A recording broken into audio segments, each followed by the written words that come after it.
Speaking of reliability, a podcast with good friends talking with you about reliability engineering topics.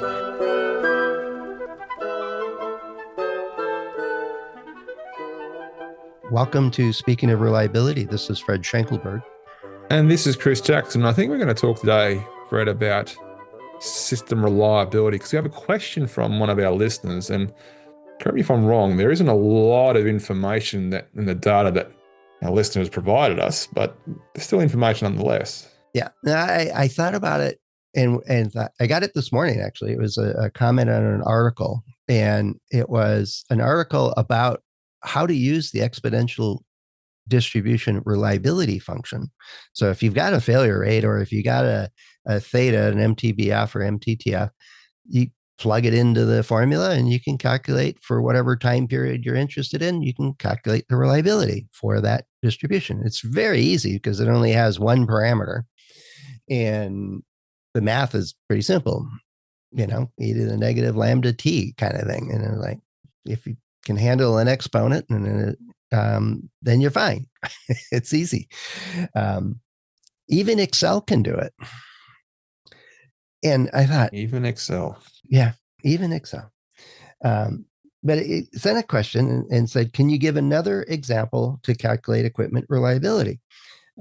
Here's the parameters. He said, in a month of 30 days, equipment was operating for 400 hours and the number of failures is 4. Please calculate equipment reliability. And I went, did I get this right? Let me think it through a little bit. Yeah, I think it's like 36% point something. I don't remember, 37, somewhere in there, percent reliability over that 400 hours, using the 400 hours as its operating time and dividing by the 4 failures, which is 100-hour MTBF or MTTF. And that's my parameter. So I stick that into e to the negative t divided by that theta, and it should, without having done the calculation, is like, yeah, I think that's going to be, is that right? 4 divided by 100? No, it's not over 100 hours. If I was going for 100 hours, and it'd be 100 divided by 100, and that would be 36% reliability. But the reliability over 400 would be 400 divided by 100, right? So what's that reliability? That's 4. 400 divided by 100 is 4. Well, it's e to negative 4. What's that? Oh, I can't do that in my head. You want me to pull up some computers to help us out? Oh, fine. Here we go. So e to the power of negative 4 is, can you just scat while I put this number in? It is 0.018. Yeah, I didn't think it'd be more than 36% because it's 4 times worse than that. I'm like, okay, well, it's not very good. And I remember one client, when I ran that calculation for him, and they said, well, that's not very good. Let's use MTBF instead because it sounds better. It reads better. And I'm like, okay. Okay. But that's not the question here. It's like, I said, well, I have to update my answer to him because I did that too quick. And he's like, oh no, it's 400 divided. If it's over 400 hours. Oh no, I think I couched it right. I said, use the reliability function for the exponential. You can calculate the reliability over whatever time period you're interested in. It could be 100 hours or 400 hours or whatever 30 days times 24 hours is, or whatever your runtime per day is. Mm-hmm. You can calculate it. But it's like, yeah, it's dirt simple with the exponential distribution. Then I continued my answer and said, if you know when those 4 failures occurred over that 400 hours, that might be insightful to take a look at how they cluster or what pattern they have. Are they increasing in frequency? Are they decreasing in frequency? They all occur in the first 5 hours, or do they all occur in the last 5 hours? Or let's take a look at a little bit more information, which you probably have and may have ignored, to get a better picture of what's going on, and just plot it on a cumulative was it a mean cumulative function plot? Just just a simple plot. When did they occur, and step function it to, how many failures, cumulative number of failures you got, and what's the pattern. And I thought at that point, I knew we were going to talk today. He says, "Oh, I got to talk to Chris because he's probably got another dozen ways we could." No pressure, no pressure. At least one other way that we could calculate reliability. Well, I mean, it's just it's a difficult thing to answer that simply. I mean, I'm guessing it's one system, one item. Is that right? I read it to you. You got as much info as I got. Right. So I mean, if it's just one system and the thing failed 4 times in 400 400 hours, hours. then yeah, the reliability at best guess, if you assume that constant hazard rate, is about 1.8% um after 400-hour 1 month. duration. Yeah, Yeah. which makes a little bit of sense. It's not a lot. It means that there's a 1.8% chance that this thing's going to last a 400 hours month. without failing. Right. If it's got a constant hazard rate. But the reason why it's important to understand, the clustering or wearing or anything like that. If you notice that these 4 failures occurred, really one after the other. So the first one happened, maybe it's a big failure, and then the second one happened like within a couple of hours after the first one, after it was put back into service after that. The next one happened maybe, 10 hours after that. The next one happened 50 hours after that. I'm sort of painting a picture where you sort of have this intense period of failure after the first big repair, and that sort of slowly disappears over time. That suggests you actually have maintenance-induced failures, which means that you could actually look at what's going on in a way more informative light. Or it could have been in setup errors, and you make adjustments and Right. fix things and make adjustments to get the system running again. And they get easier and easier as you go because you're closer and closer to that sweet spot. And there's tons of reasons, tons of things, I suppose, you could look for when you are looking at data, even with just got 4 data points, which is a small number, to be fair. Yeah. But it's still information you could potentially squeeze out of it, especially if the trend is strong. When you have strong trends, you don't need a whole lot of data to have at least a rudimentary guess about what's going on. It sounds like this guy might be more interested in availability as well, as opposed to simple reliability. So Yeah. we're Yeah. going And to what we sort of didn't, yeah, what we didn't get was how long did it take to make the repairs? Because if they were the same exact failure mechanism, say one sensor faulted each time, and it was one cause for that sensor to fault, then I have more options, right? I right, could use non-repairable parametric or non-parametric approaches, but we don't have that info. Um, right. I thought for sure you were going to say, well, usually if we're running equipment and keeping track of failures, we know something about that equipment. We have some history. Let's use our prior history. Well, of course, but yeah, it is. I mean, there's a lot to unpack there. I mean, I'd even go back to before we even get that. What's the decision we're trying to inform? Because Oh before yeah, we, I forgot all about that. I mean, what? It's quite rare that someone wants to know the reliability of something that you repair quite routinely. I mean, it's usually Yep. more uptime versus Yep. how many repairs do I need to do in a year, sort of thing, versus give me the number for this thing that failed 4 times in a month. That number is not going to really of itself give you much of an idea about how many more times going to fail in the next month. So it's an unusual question, and it often means that it's not really on top of what their actual body metrics that help them are. Well, there's one thought there is that, if you're still within the warranty period from your manufacturer and it's 1.8% reliable and they were claiming 80% reliable over similar durations, then you got another discussion to have. This kind of thing. It might be comparing it to an objective or what we're expecting, or it could be against a goal of some sort or whatever. Um, there's lots of reasons to want to know the reliability. Yet I agree with you, Chris, is that in equipment, reliability is usually in connection with availability most often. But if you really, really need that equipment to run without failure for 400 hours, you don't even need to calculate reliability to understand that it didn't. Right. And so again, it comes back to what is the decision we're trying to inform or question we're trying to answer. Yep. But we don't even know if it's a single system. I mean, if it's had 4 failures in a month and there's 100 of these systems, actually the reliability is not that bad. It's only 4 of them failed in that month. Well, at least not as bad compared to the number we were peddling around before. Yeah. But yeah, I mean, it always comes back to what decision we're trying to inform. But we often get these questions from our listeners. I suppose one thing I will do right now as an Ascendo-based public service announcement is, for the love of God, Allah or Buddha, just give us a little bit more context with these questions. Just it's all well and good saying what is a reliability, but have a paragraph explaining what your background is. And say, we're trying to do this, we have issues with this, we're dealing with a supplier about that, we're trying to maximize this, we have, our profits are based on that.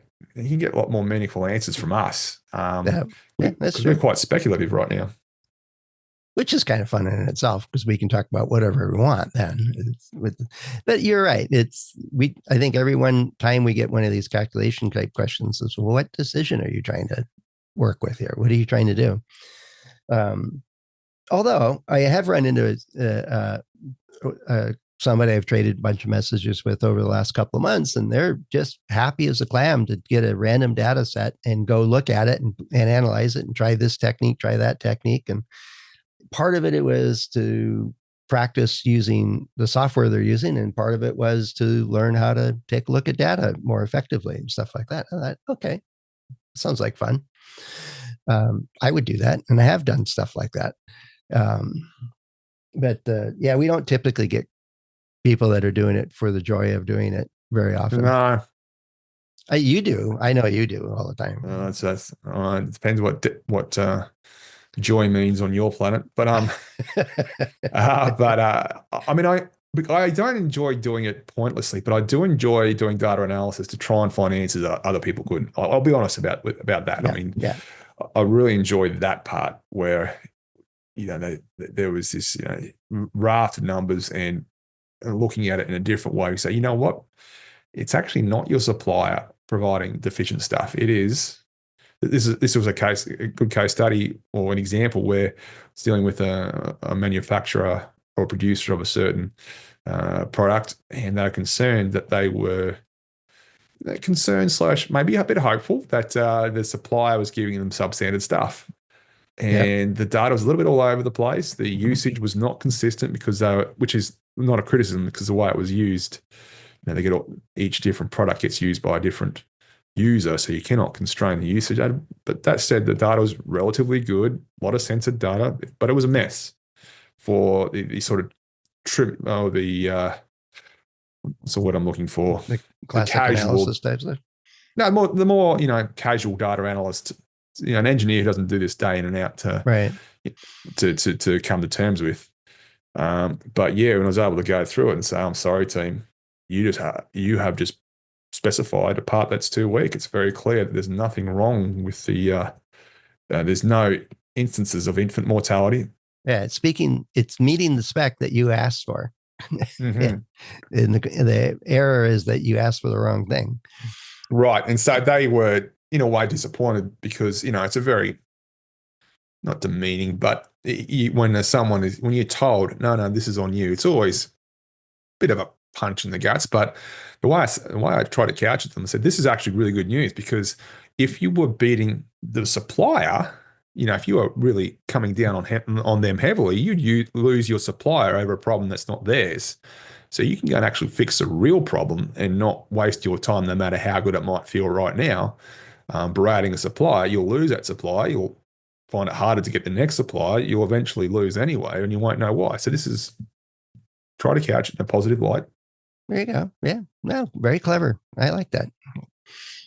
Yeah, it's often a dilemma because in an organization that really wants to run the analysis to blame their supplier, no, I had a similar one where it was I got hired to double check the way they were doing the calculations for reliability, because their customer was saying that they were not meeting their expectations, which wasn't in the contract. And the way they described it is we have this system that has all these other boxes in it from all kinds of different vendors and suppliers.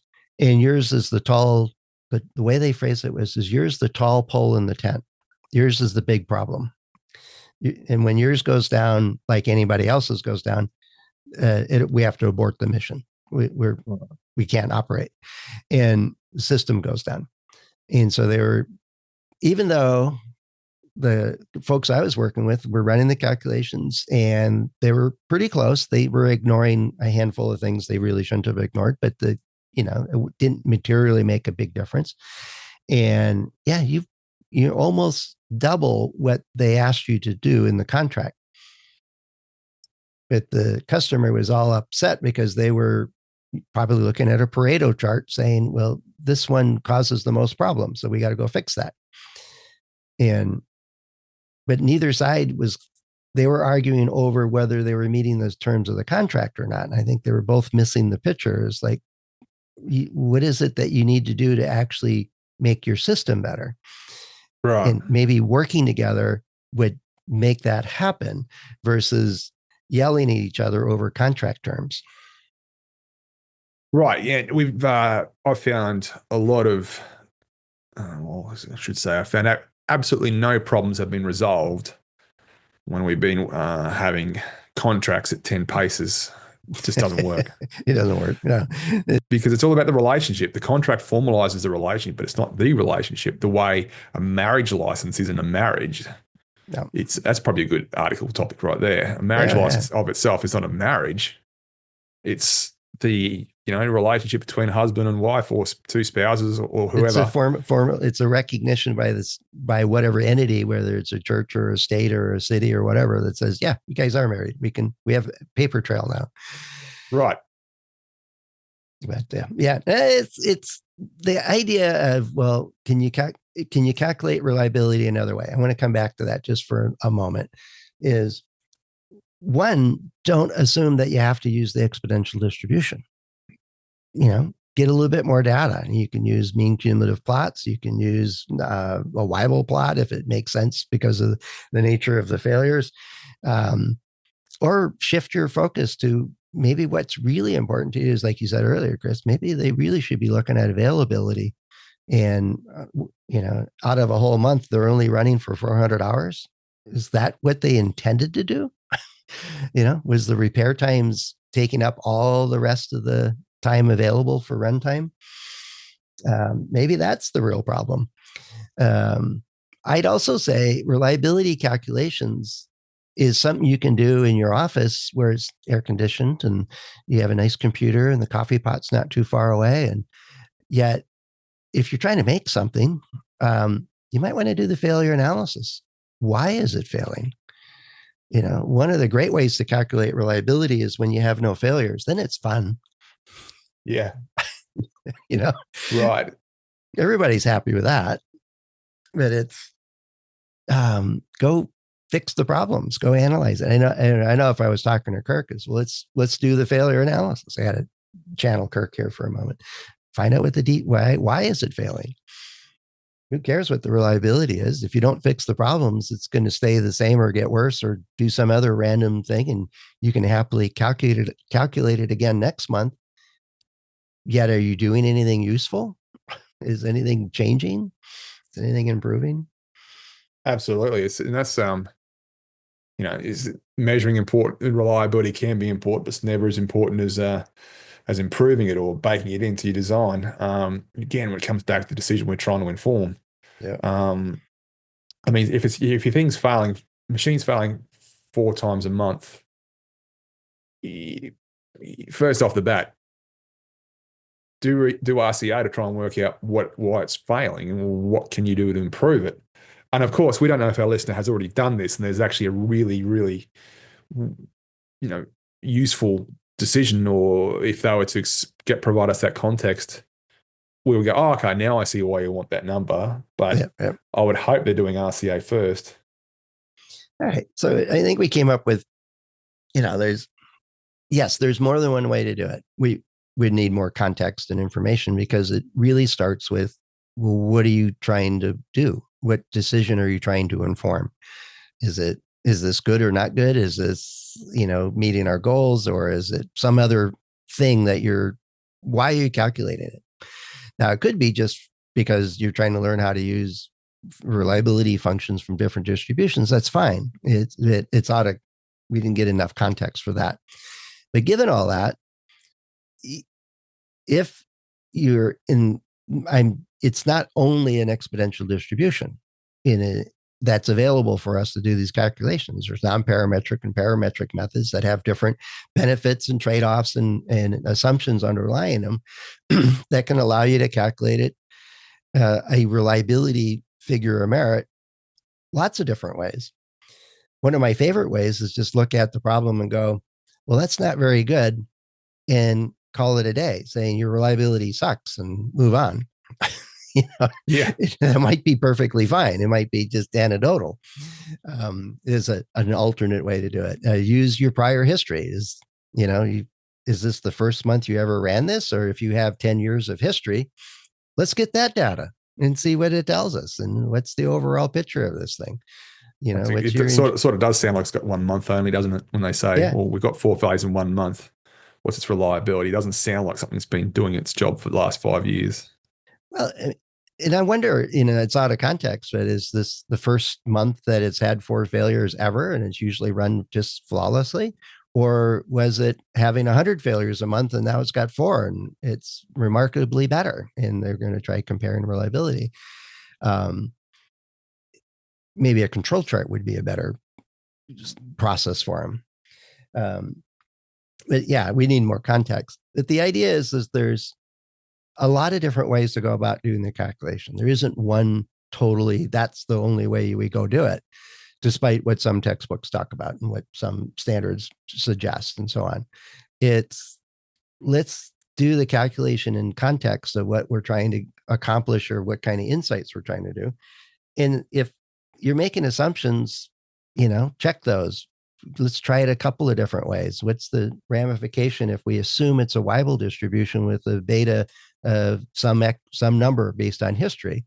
Well, 4 points is not going to really help us estimate the beta value, but if we have a strong history that it's good, then let's use that.